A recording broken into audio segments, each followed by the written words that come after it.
All right, Jack, I have this set up. We're should be transmitting. Got a good radio. We are transmitting. Yeah, I'm going to check it. Anyway, I can't see it from there. Very nice to meet you, man. Go Thank Cats. Yeah, you're right. Go Cats. You want to jump on here real quick? Sure. Let's see if we're live. Yeah, we are checking it to make sure.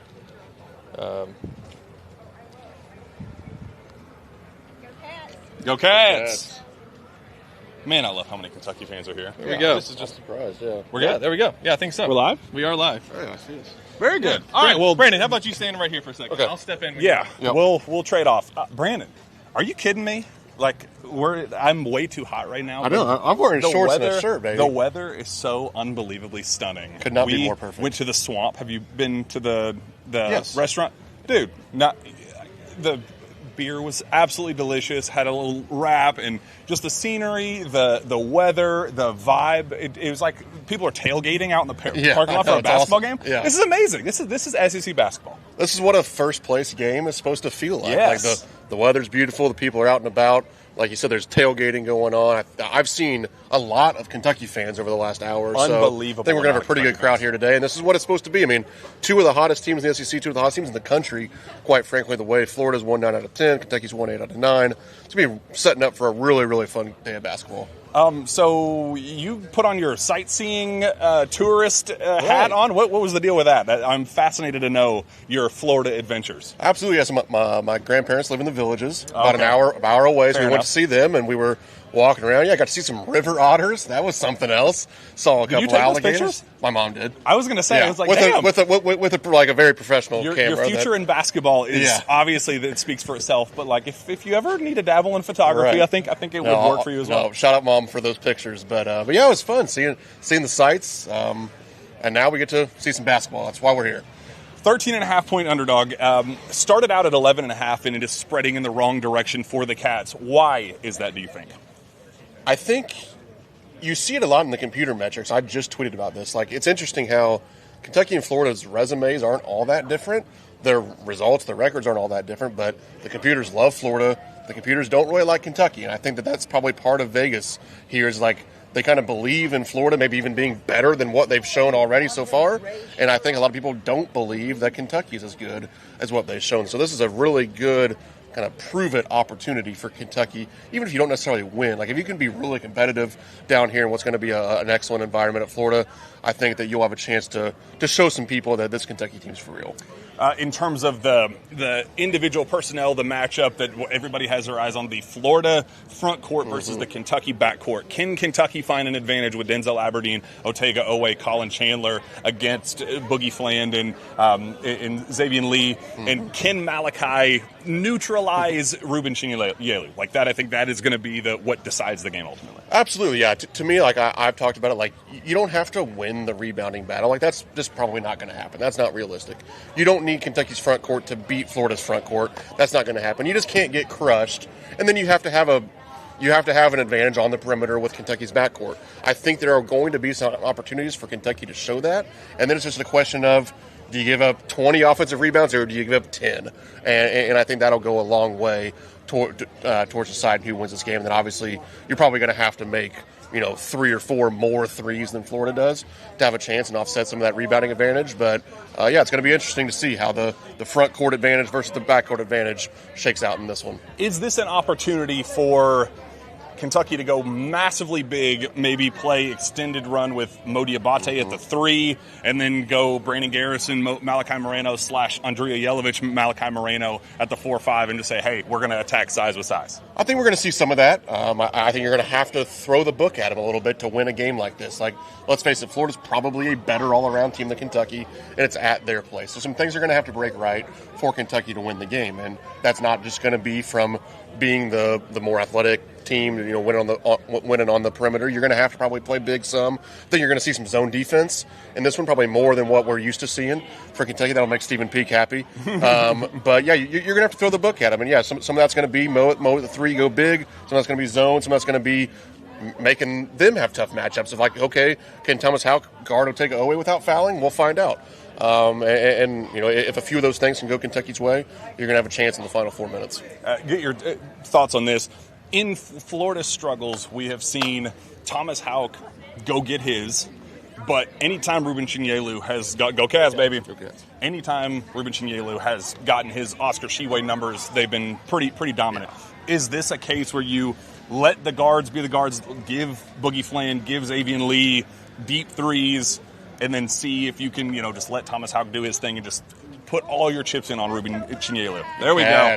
Man, I love all these Kentucky fans. I really think so. I think that you just have to try like heck to keep that guy from dominating you around the paint. And like I said, some things have to go right to win this game for Kentucky. So you're going to have Boogie Flan and Xavier Lee not shoot well. If they shoot well, you're not going to win anyway. So you might as well really sell out on rebounding, on taking away Chinyelu and Condon and those guys inside. Then you're going to see, Kentucky double the post some. There we go. Go Cats. In some different situations and try to get the ball out of those guys' hands and then see if they can beat us on the perimeter. But yeah, it's going to be really interesting. I think in the first, the first couple rotations, the first 8 minutes, you're going to really see what Kentucky's game plan is for trying to slow down Florida's front court. 2 storylines I'm going to get you out of here because I know you got to get in and you got to get the Go Cats chance, BB. Like, you got to be a representation. I got you. So we need you. But Todd Golden, interesting quote, said that Kentucky, the best thing that happened to Kentucky was the injury bug biting them in the ass. I thought that was a pretty fascinating quote. Said without the 3 massive departures from the lineup, we wouldn't see the continuity and the structure and the identity that Kentucky has found with Cam Williams, Jaden Quaintance, and Jalen Lowe out of the lineup. Your thoughts on that? And also Denzel Aberdeen, just the emotion of his homecoming, his return in enemy territory. That was obviously a pretty ugly breakup. How do you think he manages the emotions of this one? Yeah, first question first. I think we've seen that there is probably a little bit of truth to what Coach Golden said in terms of kind of forcing the lineup to tighten, forcing the rotations to get a little tighter, and forcing some guys to really accept and expand and excel in their roles. That was hard to do when you were trying to play 10, 11 guys, and you were always kind of like, is Jalen Lowe going to play? Is he not going to play? Is Jaden Quaintance going to play? Is he not going to play? How many minutes can they give you? All these different things. It was hard to really settle into some of those roles. And is Kentucky a better team because those guys aren't on the floor? That's hard to say. I don't think that's necessarily true, but I do think that you've been able to make the most of what you do have in their absence. And then with the emotion of Denzel Aberdeen, that stuff's real. I mean, think back to how we treated Travis Perry. The crowd is going to be against him all afternoon long, and he's going to be extra amped up for this game. And a lot of times that can go one of 2 ways.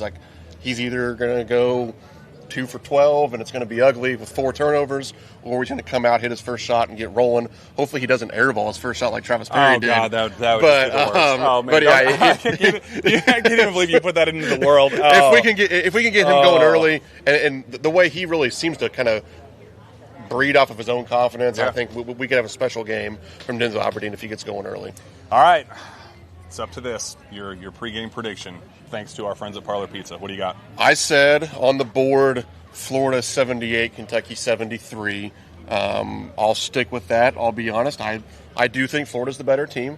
I think Kentucky's going to come out and be very competitive in this one and have a chance to win the game. But, I just, with a straight face, can I sit here and say that we're going to come in to the Stephen C. O'Connell Center and win?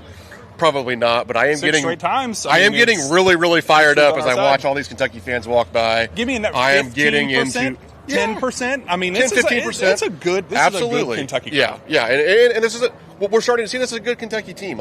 They are capable of winning a game like this. But I'll stick with my prediction. I don't love it, especially now that I'm standing here talking to you. But 78-73 Florida. There. All right. I don't love that, but I think fans would appreciate the fight, appreciate the moment. I mean, This is a big day. Right. It's a battle for the number 1 spot in the SEC. Get your butt inside. Let's do it. Go Cats. Get a Go Big Blue chant going and root them to victory. All right. Good seeing you guys. Appreciate you, Brandon. Crowd, man. I mean, I just can't get over how much good blue is getting in here. So many, KSR fans are awesome. We love them, appreciate them. But just so many Kentucky fans are finding their way in and saying, hey, I actually live an hour and a half away. My grandparents live here. I have so many connections to this area. We talked to several fans that were from there originally, but they retired back here. And they're I come every single time the Cats are in Gainesville, we come down. So, man, I think the Kentucky crowd is going to be unbelievable. Yeah, this is almost like Nashville, Jack, where like you just have a bunch of SEC fans like from different schools that live there, and so when the team's playing, you got to go to the game. If you're only an hour and a half away, you never get a chance to see them. So, it looks like that's the case, right? I mean, there's Kentucky fans everywhere.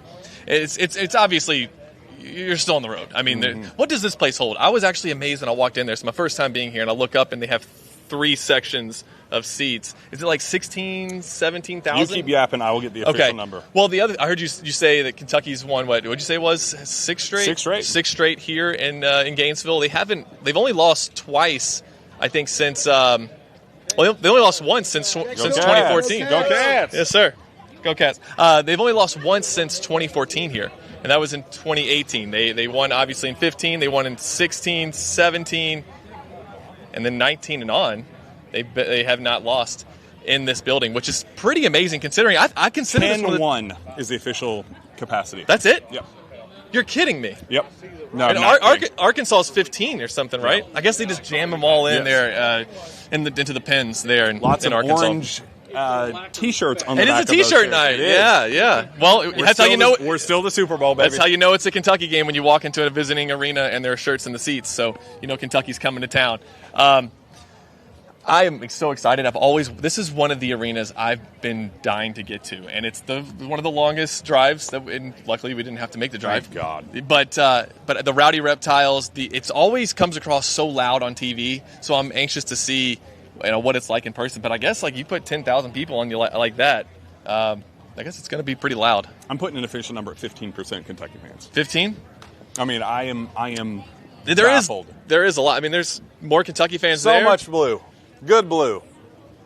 Some people just walk. I mean, yeah, there really is a lot of Kentucky fans. Now, the students for the Rowdy Reptiles, they're going to be a different story. They're in there now, yes. and they were wrapped all the way around the building. So they know that this is a big game. I don't know if it's Florida's biggest home game of the season, but it's their biggest home game in a while. I mean, this is for first place in the SEC. It sure is. Special announcement that we'd like to make here on Pregame Walk and I'm Talk. glad you remembered that. You know our friends at Parlor Pizza, right? I got Parlor Pizza last week, and I don't regret it at all. Absolutely love them. We will be having a live remote from Parlor Pizza, the Harrodsburg Road location, next Wednesday at 5 o'clock. We will be there for the sources say.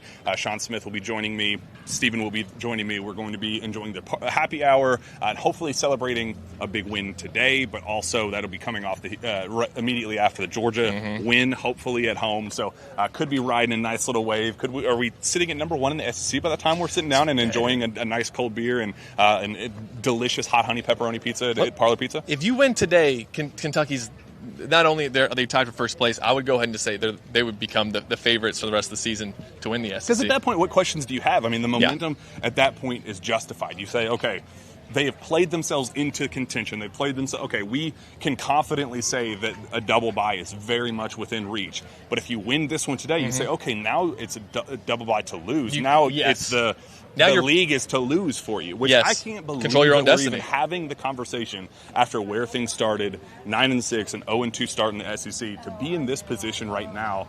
And like, it's a house money game. Like, there is no pressure for Kentucky to go in and force a win. It's hey, if you lose this game, again, we don't do moral victories in Lexington, but if you were to lose this game, I don't think it would lose any goodwill that was built up with this fan base after losing all of it to start the season. Don't lose by 30. You're in a really healthy spot with this fan base that we definitely love to see. Yeah, and I totally agree with that. I think that if you can, I don't believe in moral victories either, but if you come out of this without losing by 20, I don't think there's going to be very many fans that are too upset. You got another shot at Florida when they come into Rupp Arena.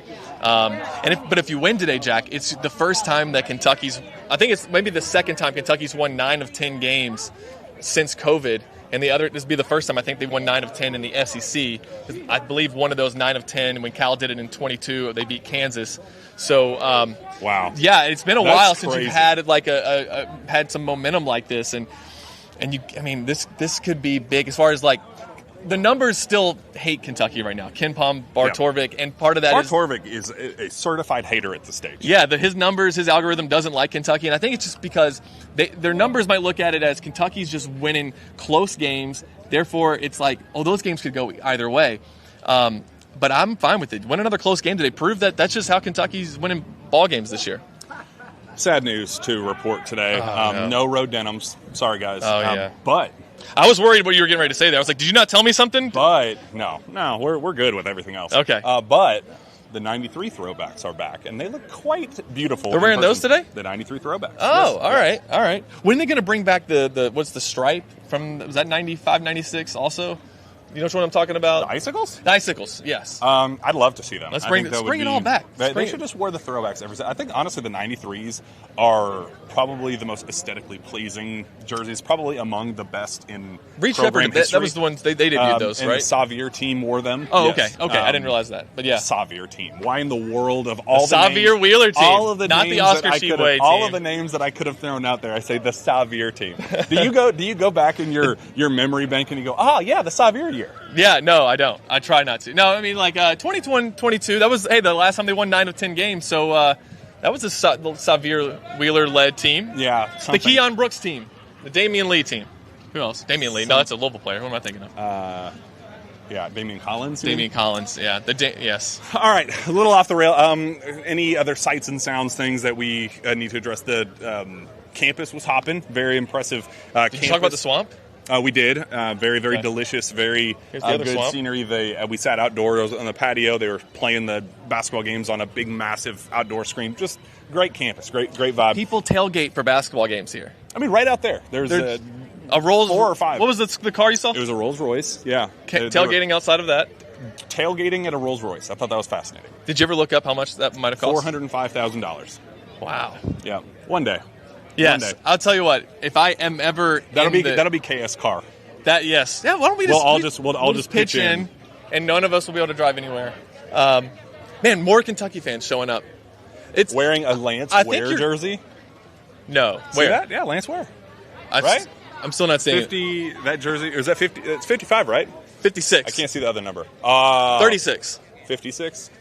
It looks like a 36. 36? Who's 36? Who would be 36? Chris Livingston? No. That was 24. Yeah, 36. Who even has 36? That has to be a custom jersey. Oh, yeah. I want to see what it says on the back.